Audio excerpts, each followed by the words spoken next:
আজকে তোমাদের আমি এমন একটা গাছ দেখাবো কিনা, ওই গাছটা দেখালে কিন্তু মানুষের যে পেটখানি থাকে ওটা থাকবে না।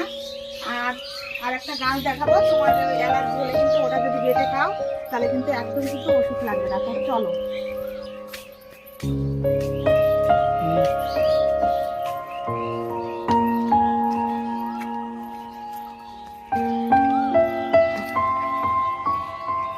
যদি দেখো কিনা তাড়াতাড়ি কিন্তু ছিঁড়ে নিয়ে যাবে বাড়িতে এনে কিন্তু